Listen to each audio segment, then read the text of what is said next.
El Señor es bueno y es poderoso. Amén. Y me encantó el versículo que estaba leyendo Carlitos, que dice que sobre todas las cosas guardemos nuestro corazón porque de él mana la vida. Y hay una versión que me gusta mucho más, que es la versión Nueva Traducción Viviente, que dice que sobre todas las cosas cuida tu corazón porque este determina el rumbo de tu vida. O sea, si nosotros podemos hoy día... ¿cuántos han hecho el ejercicio de pensar de aquí en 5 años? ¿Qué me gustaría hacer de aquí a 5 años? Si no lo han hecho, háganlo. Es un muy buen ejercicio. Un ejercicio en donde tú te pones a soñar, ¿de acuerdo? Y tener un sueño y tener una meta, un anhelo es súper bueno. Pero esa meta y ese anhelo lo vas a concretar en la medida en que cuides tu corazón. Si tú no cuidas tu corazón, déjame decirte que el rumbo que vas a seguir no te va a llevar a un buen final, ¿de acuerdo? Y si tú cuidas tu corazón, eso te va a llevar a un buen final. Nosotros lo canutizamos todo. Hay un rayo canutizador, que todo lo volvemos así como a espiritualizarlo. Pero también tiene que ver con cuidar tu cuerpo. ¿Cuánto hicieron ejercicio esta semana? Nadie. Ok. Tiene que ver con eso también. Tiene que ver con que tú te cuides. Tu alimentación. Cuida tu templo. Amén. Se habla poco de eso en la iglesia. Vamos a hablar más de eso. Amén. Ok. Me tocó el privilegio y quiero dar las gracias a los pastores por darme el privilegio de compartir hoy día la enseñanza. ¿No estaba castigado por si acá? ¿Estoy bien? ¿Todo va bien hasta ahora? Y... ahí está mi proyección, perfecto. Y antes de comenzar me gustaría anunciar que, hablando justamente del corazón, ¿cuántos quieren ser bendecidos el año 2025? ¿Cuántos tienen expectativas del año 2025? Que el Señor me bendiga, que el Señor... Hay algunos que están orando por su ayuda idónea. ¿Ya? Hay algunos que están orando por su esposo. Hay algunos que están orando para que se casen de una vez por todas, tantos años juntos ahí no pasa nada. Bueno, hay una manera en que tú puedes cuidar tu corazón también, como lo acaba de decir Carlito. Y esa forma es con la ofrenda de acción de gracias que tenemos la primera semana de enero. Entonces yo quiero animarte, ya ahí como que, ay, el amén ya, ¿vete? Yo les dije, menos mal que no le pasamos tomate, porque si no me lo estiran. Pero la primera semana de enero vamos a tener nuestra ofrenda de acción de gracias. Empieza a orar. Señor, ¿cuánto quieres que yo dé este año? Y los que están casados, sobre todo los que tienen una mujer de fe, como es mi caso, tienen que orar, ayunar y prepararte para lo que te diga tu señora y el monto. Amén. Porque el Señor habla, ¿verdad? Y nosotros obedecemos. Amén. Amén. Vamos a ir a la palabra entonces, ¿ya? Amén. Amén. Vamos a orar. Gracias, Señor, por este tiempo que tenemos para sentarnos en la mesa, para poder, Señor, escuchar tu voz, para poder, Señor, conocer el consejo de tu corazón, Señor, para nosotros, qué es lo que tú nos aconsejas, qué es lo que nos dices, Señor, para vivir de una manera correcta delante de ti, Señor. Y gracias, Padre, por este lindo tiempo que tenemos para estar juntos y en comunión, Señor. Bendícenos en el nombre de Jesús. Amén. Amén. Ok. Quiero hacer un pequeño resumen de lo que el pastor estuvo compartiendo este día domingo y vamos a leer esta parte que dice en Isaías en el capítulo 46, verso 8. Dice así: recuerden esto, rebeldes, piénsenlo bien, fíjenlo en su corazón. Recuerden las cosas pasadas, aquellas de antaño. Yo soy Dios y no hay ningún otro. Yo soy Dios y no hay nadie igual a mí. Yo anuncio el fin desde el principio, desde los tiempos antiguos, lo que está por venir.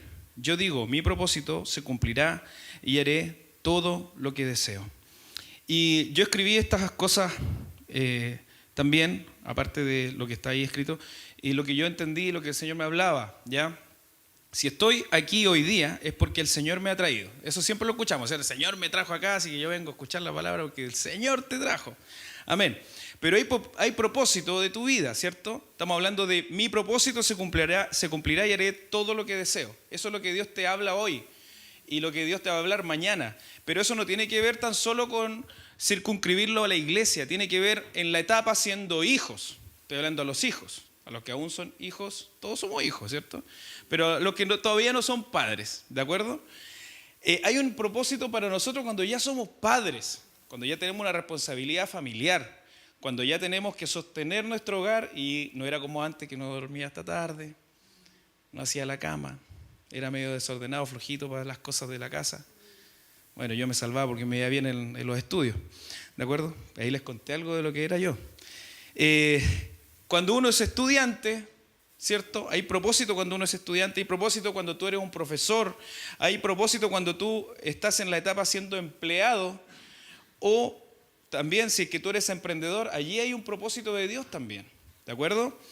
Hay un propósito de Dios en el conjunto de actividades que el Señor tiene para nosotros. No solamente está circunscrito a la iglesia, tiene que ver con tu actividad diaria. Cuando te levantas en la mañana, cansado, quieres que sea sábado o lunes, en el caso de nosotros, que nos podemos levantar un poquitito más tarde el día sábado o el lunes, aunque el lunes tenemos que venir a dejar a los niños, y te puedes tomar un mate rico sin estar tan apurado. Bueno, pero hay propósito en eso, hay propósito con tus compañeros de trabajo, y no tiene que ver tan solo con estarles predicando, sino que también tiene que ver con disfrutar ese propósito que Dios tiene para nosotros, ¿de acuerdo? Pero también es importante que, y la predicación del domingo se llamaba que Dios no tiene caprichos en hacernos esperar por sus promesas, ¿de acuerdo? Porque estamos siendo tratados, estamos hablando del trátame, estamos hablando de que Dios nos tiene en un proceso, que Dios nos tiene ahí muchas veces bajo presión. A nadie le gusta eso, ¿cierto? Todos como que le hacemos el quite a eso. Y no es fácil estar bajo presión, vivir bajo presión. En el caso de las personas que están ya, no sé, tienen una empresa, tienen que ya estar pensando en los sueldos. O si es que no tienes, y tú eres un emprendedor, tienes que estar pensando en los clientes que puedes estar tomando, qué proyectos van a venir en 1 o 2 meses.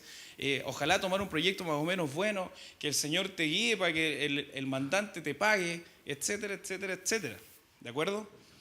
Y la espera tiene que ver con el crecimiento en fe y carácter. Cuando nosotros esperamos, a nadie le gusta esperar a todo esto. ¿A ustedes les gusta esperar? O un atochamiento vehicular, a nadie le gusta, ¿cierto? O sea, de hecho acá mismo, 2 kilómetros de acá hay un atochamiento increíble y todo así como nadie le gusta esperar. Y yo tampoco me voy a hacer aquí el que tiene la paciencia más larga del planeta, pero no es así. y muchas veces no nos gusta esperar. Y sobre todo la angustia que genera esperar, no saber lo que va a pasar. ¿Qué va a pasar con todo el año que estuve estudiando, que estuve haciendo esto? El trabajo que hice, ¿me pagará este cliente o no? Y uno ya después está ahí con días adentro y tenéis que seguir adelante, ¿no? Confiando en que Dios te va a proveer. Y esa espera hace crecer nuestro carácter. Pero no nos gusta. Pero hace crecer nuestro carácter. Pero no nos gusta. ¿Me entienden? Hay una lucha entre nuestra carne y nuestro espíritu. Nuestro espíritu dice, esperemos. Tranquilo, Dios es fiel. Ahí está el fruto del espíritu, ¿cierto?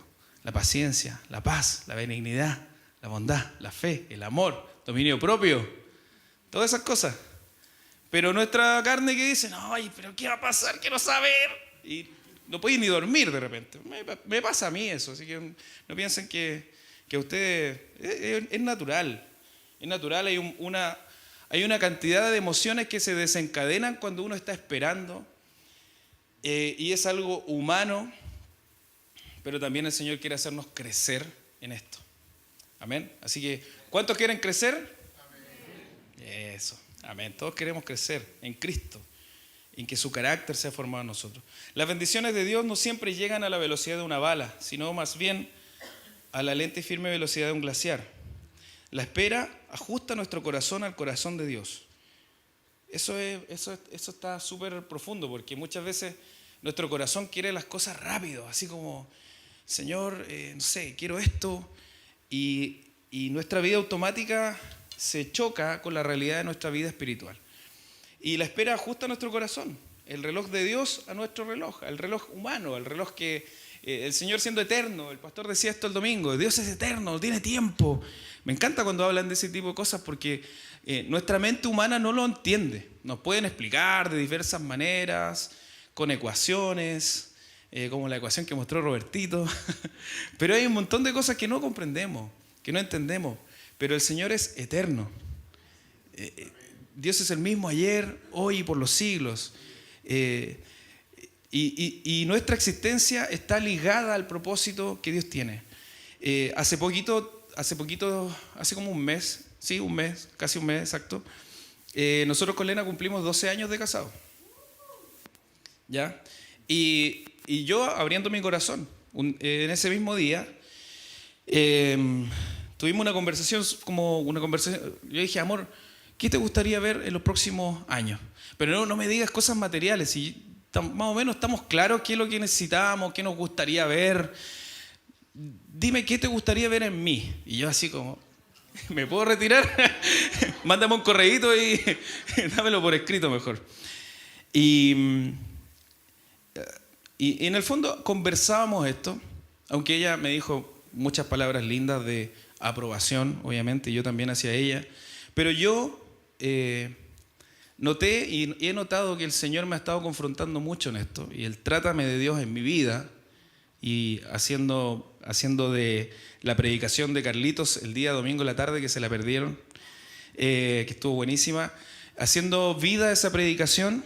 Una de las cosas que yo he notado en mi vida, algo personal que me cuesta, que yo me enfrento a la espera y automáticamente me ponía en el peor de los casos.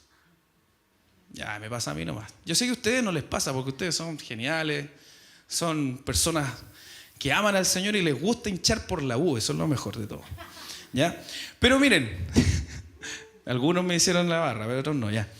Ok, ya me están chiflando. Pero no importa.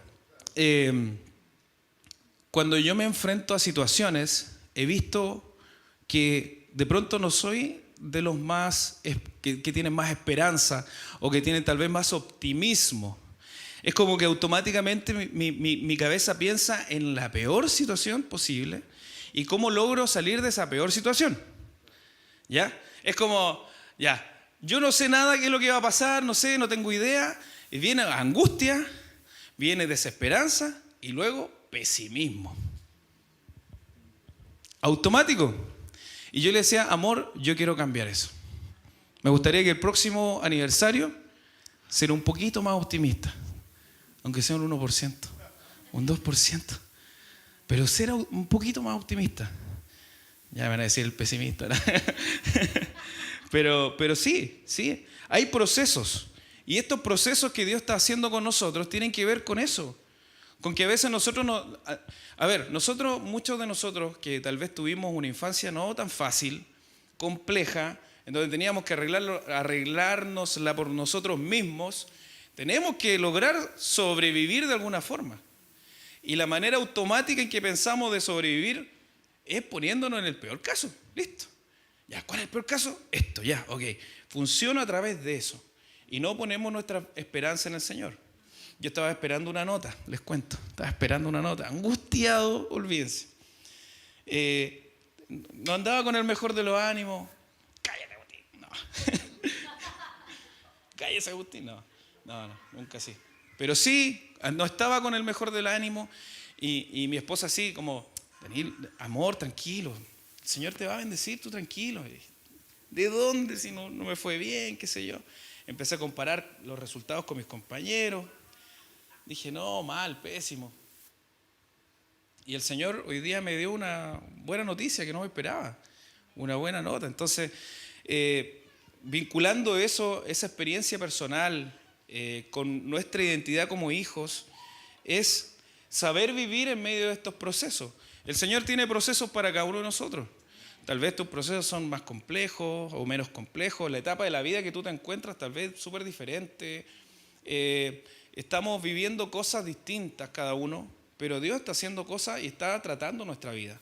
Este versículo me gusta mucho, que dice que somos vasijas, así voy a leerlo, pero tenemos este tesoro en vasijas de barro para que se vea tan sublime poder viene de Dios y no de nosotros. ¿Ya? Y esta palabra nos recuerda lo débiles y frágiles que somos. Somos personas frágiles, somos personas que, a ver, algunos ven en nosotros que no nos entran malas, que somos súper, tal vez como teniendo una mentalidad muy fuerte, pero no somos eso. Y el Señor nos recuerda no tener un pensamiento de nosotros mismos tan alto, sino que tener algo, oye, eres vasija de barro, eres polvo y al polvo volvemos. Y yo creo que eso es súper importante tenerlo en cuenta. ¿Qué concepto tengo de mí mismo? ¿Qué concepto pienso de mí? No, yo soy el mejor. Yo soy el mejor tocando la guitarra. No, pero el Jonah es el mejor. No, o sea, seamos humildes. Tengamos esa humildad. Se dice que las personas más inteligentes son las más humildes. Y los menos inteligentes muchas veces fanfarronean de cosas que no saben. Entonces, nuestra identidad de hijos de Dios viene de eso, en que saber quién somos. Somos vasijas de barro y el Señor nos forma. Y si el Señor ve que nuestra vasija no es tan buena, nos va a tener que desarmar y volver a armar. ¿De acuerdo? Amén. Vamos a la segunda. Dice aquí, dice el punto 2, dice nuestra identidad de hijos de Dios experimentando el reino en medio de los procesos. Nos vemos atribulados en todo, pero no abatidos, perplejos, pero no desesperados, perseguidos, pero no abandonados, derribados, pero no destruidos.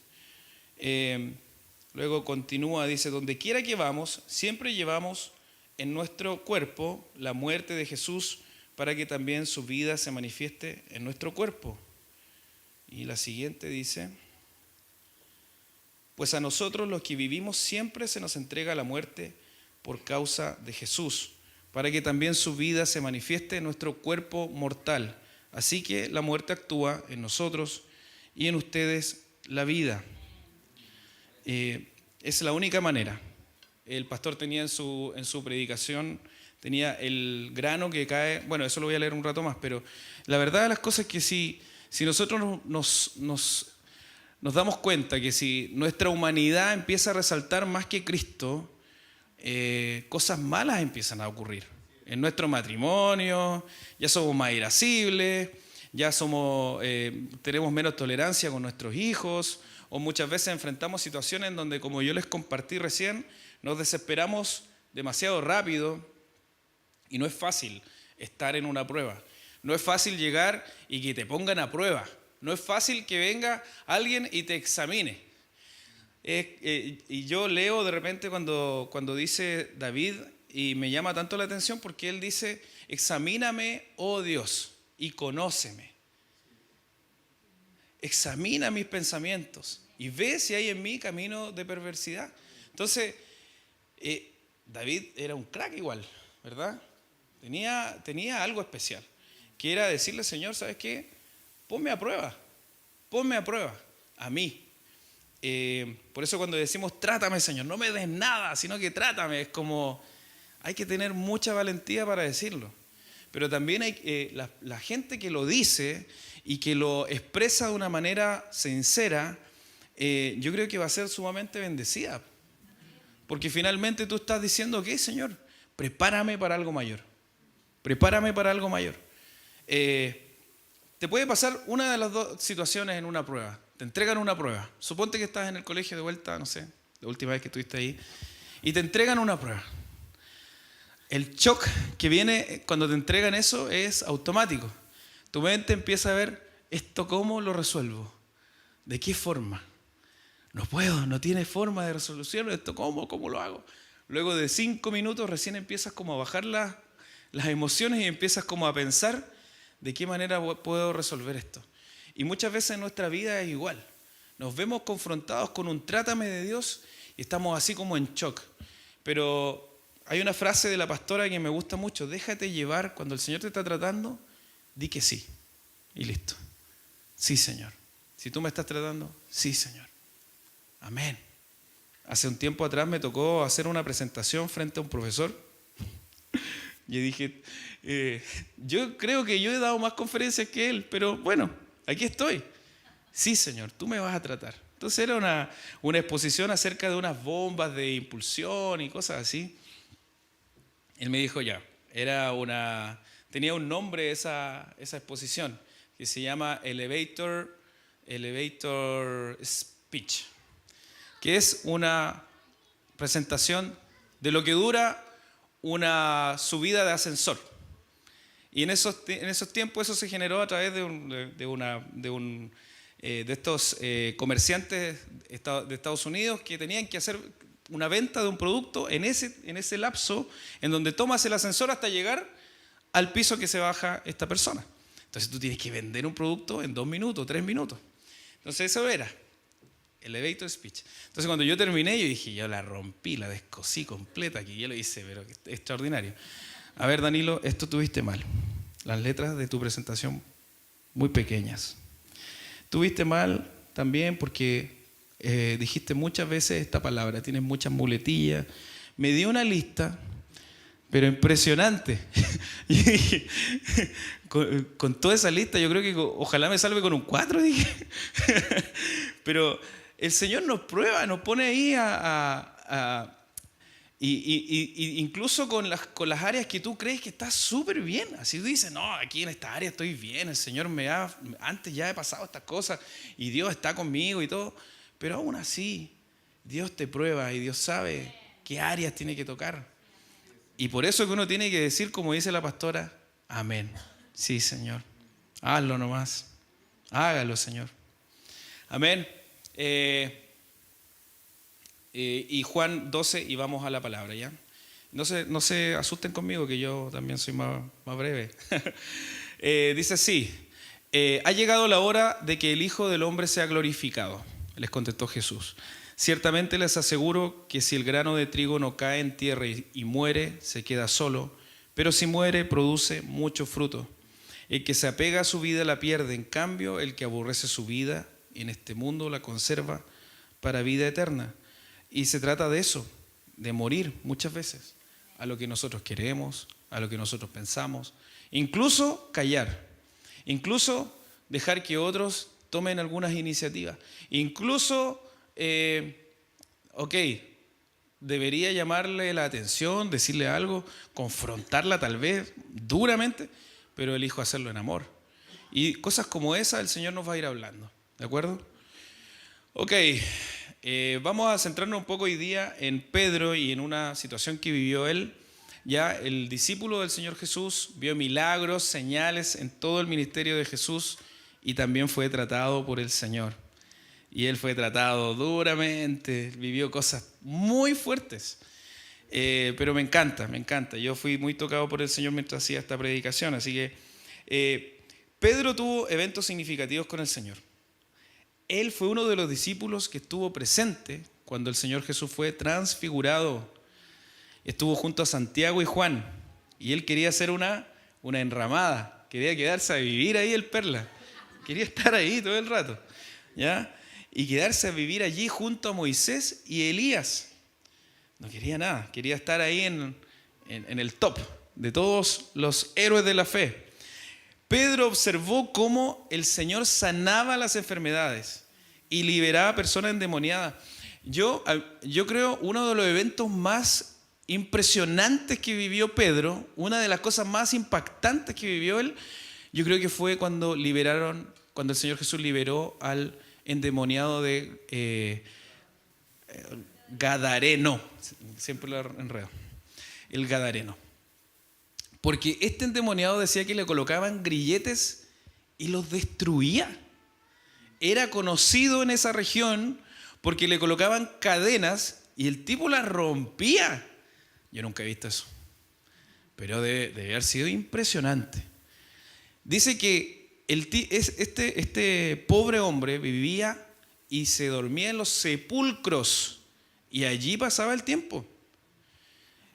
Entonces, el tipo rompía todo, le colocaban cadenas, grilletes entre 20 hombres, 20 personas, y aún así la rompía, lo hacía trizas todo. Y participó y él vio cómo el Señor Jesús conversó con estos grupos de demonios que se llamaba Legión y los mandó a unos cerdos que andaban por allí cerca Desconozco por qué habían cerdos allí. Interesante, eso que los judíos no comen cerdo. Pero habían cerca de 2000 cerdos y los 2000 salieron arrancando hacia el mar y murieron todos. Y el tremendo respeto que tuvieron esos demonios ante el Señor Jesucristo. Jesús, Hijo del Dios Altísimo, ¿por qué has venido a atormentarnos? Llévanos por favor, envíanos por favor al otro lugar. El Señor es el Señor. No hay ninguna autoridad por sobre Jesús. No hay nada. Él es el creador, es el verbo hecho carne, es el Señor. Y Pedro vivió esa liberación, los vio. Y yo creo que fue impactante para él. Yo creo que él vivió eso. Pero también hay una situación que vivió Pedro justamente en el ocaso del ministerio del Señor Jesús. Y fue una de las situaciones más difíciles que tuvo que él vivir. Y ustedes la conocen, pero aún así la vamos a leer, ¿ya? Y el Señor Jesús predice la negación de Pedro. Y dice así la palabra en Lucas 22, capítulo 31. Dice: Simón, Simón, Satanás ha pedido zarandear a cada uno de ustedes como si fueran trigo, pero yo he rogado en oración por ti, Simón. Eso lo destaqué. Para que tu fe no falle, de modo que cuando te arrepientas y vuelvas a mí, fortalezcas a tus hermanos. Pedro dijo: Señor. Ya, ahí está. Imagínate que estás tú diciendo esto, ¿ya? ¿De acuerdo? El domingo, tremenda presencia de Dios, ministración, sí, Señor, voy contigo a todos lados. Y ahí está ahí, envuelto en esa atmósfera del Espíritu Santo, recordando cómo el Señor Jesús liberó a ese hombre endemoniado, recordando cómo el Señor Jesús sanó un montón de gente. Entonces tú estás claro que el Señor es el Señor y es Dios. Entonces Pedro le dijo: Señor, estoy dispuesto a ir a prisión contigo y aún morir contigo. Jesús le respondió: déjame decirte algo, mañana, por la mañana, antes de que cante el gallo, negarás 3 veces que me conoces.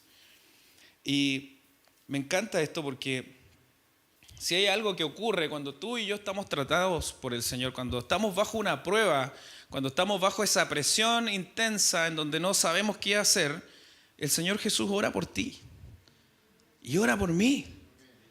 Él ora por nosotros. No es que esté el Señor ahí como esperando, así como: viste, te la merecías tú, no te gustó, sí, lo comió y lo bailado, sí. Eso. No, el Señor Jesús ora por nosotros. Sabe lo que estoy pasando. Él conoce mi angustia. Dice la palabra que Él fue angustiado, en toda nuestra angustia Él fue angustiado. Y que por sus llagas nosotros fuimos curados. Y por sus heridas nosotros fuimos sanados. Entonces, el Señor ora, dice aquí, Satanás ha pedido zarandear a cada uno de ustedes como si fueran trigo. ¿Cuántos son discípulos del Señor Jesús aquí?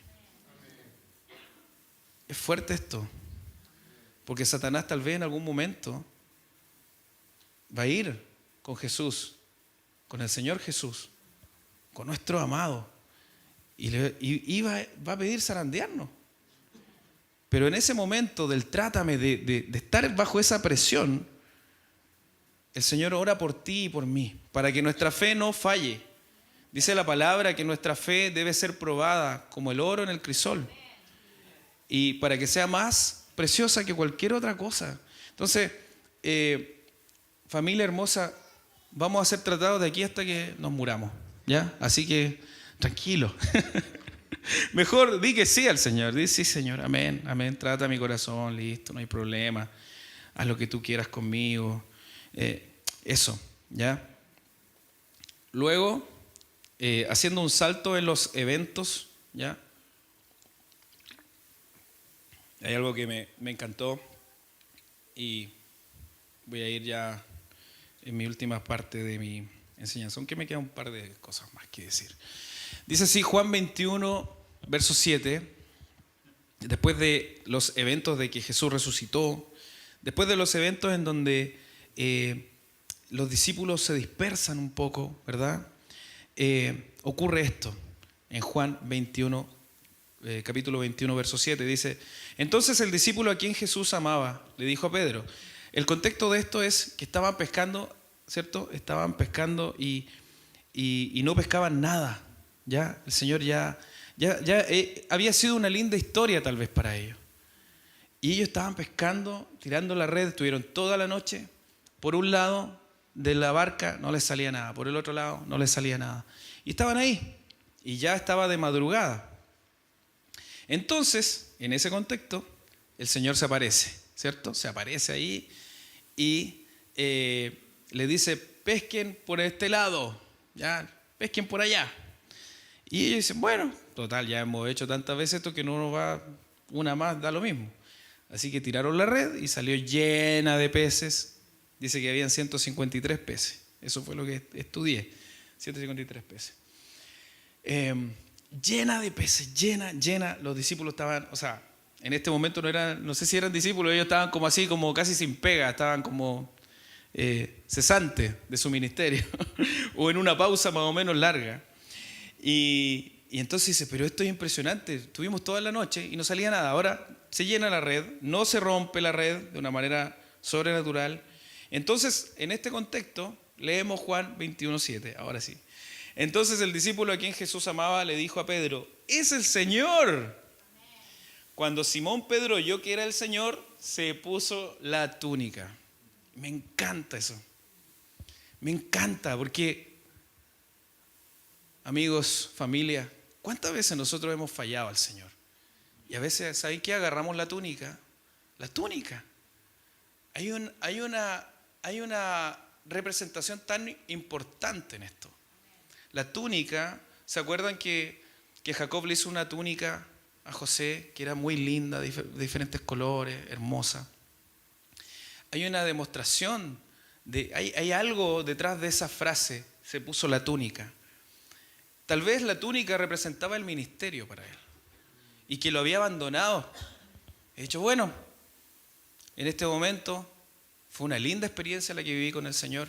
Mis años de juventud las viví para Cristo. Pero me encanta esa actitud del pastor del domingo, decir, no, la vida sigue. Y el Señor tiene sueños contigo y Él se proyecta contigo incluso en los años de más, ¿cómo se dice? Adulto mejor, ¿cierto? Incluso en esa etapa de la vida. Algunos cuelgan la túnica como quien cuelga los guantes de boxeo o cuelga los zapatos de fútbol. Pero Simón, yo creo que Simón Pedro, después de toda esa culpa de haber dicho o haber negado al Señor Jesús 3 veces, yo creo que para él fue tremendamente doloroso eso. Y él dijo, yo no califico. Yo no califico para estar en esta posición. Así que mejor me dedico a lo que hago siempre, pescar. Me dedico simplemente a hacer mi trabajo que yo hacía antes. Pero cuando Simón Pedro oyó que era el Señor, se puso la túnica. Me encanta. Y qué raro, porque después dice la palabra que se lanzó al mar. O sea, no tiene ni un sentido. Como, oye, espérate, a ver, ¿qué harías tú y yo? Yo le digo, oye, ¿cómo es que se llama el otro discípulo? Se llama Juan, el discípulo que el Señor amaba, el que Jesús amaba. Oye, ¿sabes qué, Juan? Llévame hacia el interior para que yo me ponga la túnica y llegue seco. No, es raro porque se coloca la túnica y se tira al mar. No hay un sentido como que... Pero yo creo que hay una lógica detrás. Es como, sigo siendo el mismo, Señor. Hay algo en mi corazón que todavía hay fuego. Hay algo en mí. Todavía me acuerdo de lo que tú hiciste conmigo. Todavía tengo esa memoria de cuando tú hacías esos milagros. Yo todavía tengo ese fuego en mi corazón. A pesar de que me estás viendo pescar como me encontraste la primera vez haciendo esto. Pero aún hay un fuego en mi corazón. Aún recuerdo lo que hicimos juntos. Me encanta. Luego la palabra dice, porque se la había quitado para trabajar. Se tiró al agua. Y se dirigió hacia la orilla. Imagínense nadando así como loco. ¡Wow! Tremendo. Tremendo. Los otros se quedaron en la barca. Los demás eran así como más tranquilos. Pedro, yo me siento más interpretado con Pedro, ¿verdad? Tal vez tú te sientes más interpretado con los otros discípulos, pero uno por lo general es más impetuoso. No me van a negar eso, ¿cierto? Latinos, porque si tú, oye, si fueran alemanes, ok, ya, ok. Mi suegro es alemán, por eso les digo. Aunque mi suegro igual, me echa corta. Pero aún así, es un excelente hombre, un hombre de Dios, ¿ya? Eso, borren eso de sus memorias. Ya, yo les dije que era impetuoso de un principio, así que negando a mi suegro. Antes de las 9 de la noche.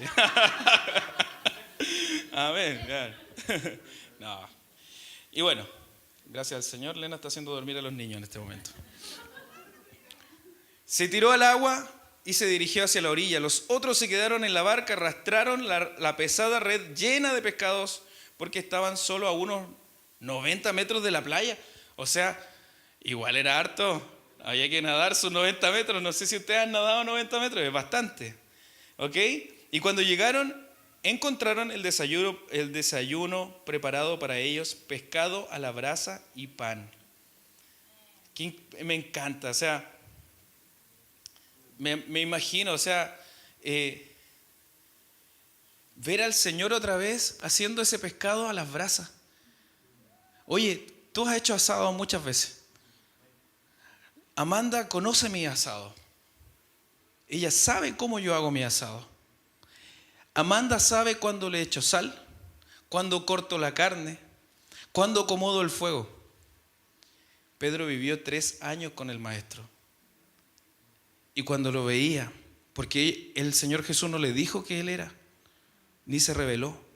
Pero cuando empezó a colocarle los condimentos a ese pescado, cuando empezó a acomodar las brasas, yo creo que Pedro lloraba.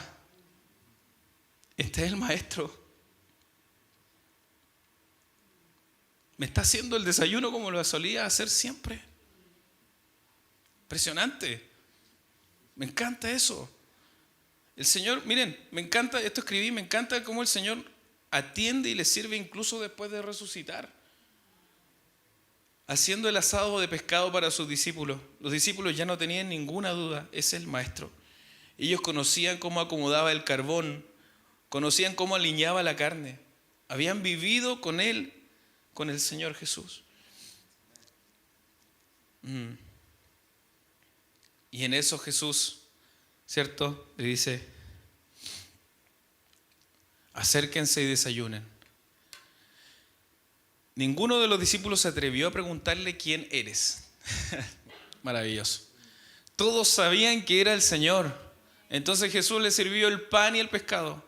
Esa fue la tercera vez que se apareció a sus discípulos después de haber resucitado a los muertos, después del desayuno, después de que comieron.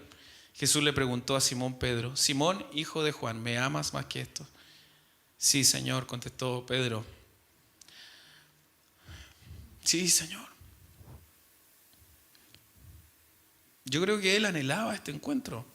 Pedro anhelaba este encuentro como volver a ver a mi maestro y pedirle perdón por todo lo que hice, porque él sabía, de hecho la palabra lo indica, cuando él lo niega por tercera vez, los ojos de Jesús se cruzaron con los ojos de Pedro y sabía que había pasado eso. Entonces Pedro le contesta, tú sabes que te quiero, entonces alimenta a mis corderos, le dijo Jesús. Luego Jesús repitió la pregunta, Simón, hijo de Juan, ¿me amas? Sí, Señor. Dijo Pedro, tú sabes que te quiero, entonces cuida mis ovejas. Dijo Jesús. Le preguntó por tercera vez, Simón, hijo de Juan, ¿me quieres? A Pedro le dolió que le dijeran la tercera vez. Y esto tiene que ver con las 3 veces que Pedro negó al Señor Jesús. Y le responde, y Pedro le responde, dice, Señor, tú sabes todo, tú sabes que yo te quiero, que yo te amo, en otra versión dice, la versión Reina Valera. Señor, tú lo sabes todo, tú sabes que yo te amo. Jesús dijo, entonces alimenta mis ovejas. Y me encanta esto porque cuando hay un trátame de Dios, también hay una restauración. Por eso se llama así mi predicación, porque en el trátame somos restaurados. Sí, no todo en la vida va a ser sufrimiento, pues. ¿Cómo va a ser todo en la vida puro sufrir? No puede ser solo sufrimiento. Como dice un viejo dicho, no hay mal que dure 100 años, ni a alguien que lo soporte, ¿cierto? Entonces, ¿qué principio estamos viendo esta noche? Y con esto termino, invito a los músicos, ya, para que la hagamos, para que siento que el Señor está haciendo cosas lindas. ¿Y qué principios encontramos en todas las cosas que hemos leído en esta noche? Y yo creo que, y esto lo escribí, cuando estamos en el proceso del trátame de Dios, el Señor Jesús ora por nosotros. Eso es lo más importante. El Señor está comprometido contigo y conmigo. Y Él se la juega y ora por ti. No pienses que estás solo, a pesar de que te sientas solo. Cuando estamos en el proceso del trátame de Dios, el Señor nos busca para restaurarnos, incluso después de haberlo negado. Y el Señor sabe que tal vez lo hemos hecho, lo hemos negado, tal vez diciendo cosas, tal vez con nuestra actitud, de alguna manera. Cuando estamos en el proceso del trátame de Dios, el Señor nos devuelve al propósito de su corazón. Tienen que recordar que después de esto, Pedro fue tremendamente usado por el Señor. O sea, ya nunca más volvió a ser el mismo Pedro. O sea, Pedro, las personas se colocaban y se tendían en el camino para que su sombra, la sombra de Pedro los sane. Él ni siquiera oraba, porque él se encontró nuevamente con el propósito del Padre. Entonces, cuando hay un trátame, hay también una restauración. Cuando hay un trato de Dios con tu vida, hay una restauración. Cuando estamos en el proceso del trátame de Dios, el Señor Jesús activa en nosotros el avivamiento con entendimiento. Esta vez con entendimiento. Sí, esta vez con entendimiento. Conociendo, teniendo temor de Dios, sabiendo que hay algunas cosas que no están correctas y no hay que hacerlas nomás. Después de estos acontecimientos, Pedro fue usado tremendamente por Dios. En una predicación del apóstol Pedro se convirtieron más de 3.000 personas. La palabra en Hechos relata cómo enfermos se tendían en el camino porque tan solo la sombra de Pedro sanaba. Así que ponte la túnica otra vez y lánzate al mar. Amén.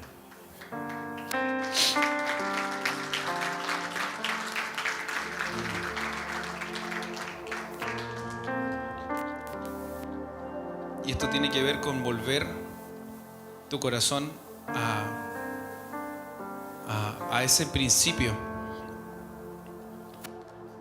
No sé si algunos me han escuchado cantar y yo he sentido muy fuerte de parte del Señor como: Señor, quiero amarte como la primera vez. Y cada vez que me toca cantar, lanzo esa frase, porque es algo que me mueve, es algo que me tiene como encendido, como: Señor, quiero volver a amarte como la primera vez. No un amor gastado, no un amor tal vez con, no sé, como tal vez utilizado, sino como ese amor como la primera vez cuando tú te encontraste con el Señor. Corriendo, te colocaste una túnica, te tiraste, te lanzaste, te bautizaste, hiciste eso. Y yo siento que Dios nos está llamando a eso una vez más. Él nos restaura. Si hay algo que Dios tiene es amor. Siempre cuando digo Dios es poderoso y todos dicen amén, pero también el Señor su amor es tremendo y su misericordia es nueva cada día. Amén, familia, pónganse de pie y vamos a orar. Gracias, Padre, porque tú eres bueno y porque tú nos amas tanto, Señor. Tu amor es tan profundo por nosotros, Señor, y tú nos restauras una y otra vez, Señor. Nosotros, Señor, te fallamos, somos imperfectos, pero aún así tú nos quieres usar, nos quieres bendecir, Dios. Pero ayúdanos, Señor, a conocer tu corazón y en este trátame de Dios, en esta búsqueda de que tú seas formado en nuestro corazón. También queremos ser conscientes de que tú nos restauras, de que tú, Señor, nos devuelves al propósito original, que tú nos devuelves, Señor, a ese camino trazado, Señor. Así que en esta noche queremos colocarnos la túnica, aunque no tenga ningún sentido, Señor, aunque nos mojemos de vuelta tirándonos al mar, pero Señor, queremos volvernos a ti, Señor, en el nombre de Jesús. Amén.